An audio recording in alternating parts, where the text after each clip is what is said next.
Mario Monti, Prime Minister of Italy, former Commissioner at the European Union. Welcome to WPC TV. Pleasure.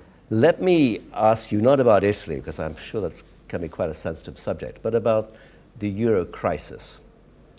There seems to be a supposition by some people that the euro crisis is over. First of all, do you think that's right?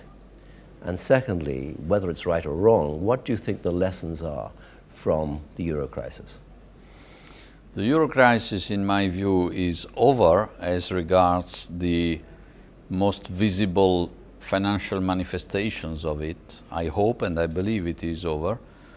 But it will be possible to declare the Eurozone crisis really over only once we have in place the fully fledged governance system for a totally appropriate management of the Eurozone. We are on the way to that. The European heads of states and governments will consider soon a blueprint prepared by the European institutions, which is called Towards a Deeper and Genuine Economic and Monetary Union, where some aspects of governance are fleshed out. So I would say we are on the good way, but more work to be done, as always with European affairs. But I mean, the obvious question then is, if you have greater fiscal integration, you must also have greater political integration. And is that a step that you think electorates within the Eurozone, quite apart from skeptical Brits and so on, do you think this is a step that electorates are willing to take?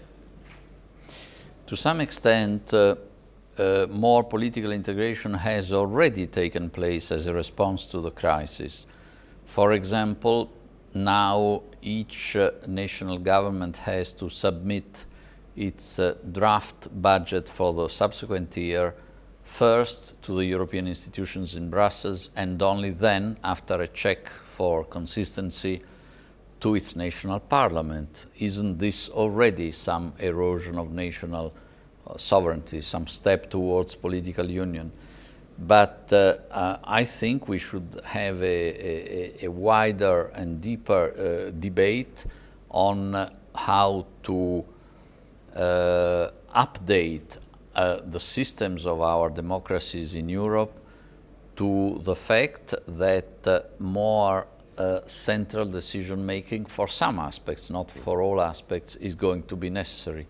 This involves a delicate balance that has to be wholly thought out between the executive power and the legislative power, which is composed at the EU level by the European Parliament, and of course we have also the national parliaments. So it's a delicate balance that needs to be consolidated. You made some very interesting remarks just now about the position of Great Britain, of Sweden, of Denmark, and about the single market and the importance of the United Kingdom to the single market.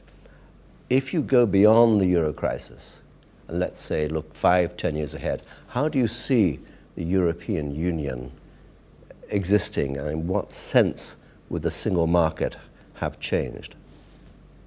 If I may first, you drew me also into speaking, as you do, of euro crisis. I don't want the audience to be misled by this. We have not had a euro crisis. The euro as a currency has been remarkably stable True. and strong.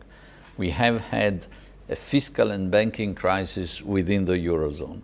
Having said that, I see in the next few years a single market that needs to be strengthened, to be made really single, and there are crucial aspects of a modern economy which have not yet been put into a single European market, like I mean, new services, or old, like the digital activities, e-commerce, etc., or old, like the liberal professions, which are called liberal, but sometimes are very protectionist. everything but liberal. So we need to make a real single market a living entity, and that, by the way, will contribute further to Europe's economic growth. And the issue of those member states of the European Union which are in the single market but not or not yet in the euro is an issue that, as we know, is quite intricate. I'll leave that question then hanging in the air. Mario Monti, thank you very much indeed. Thank you very much.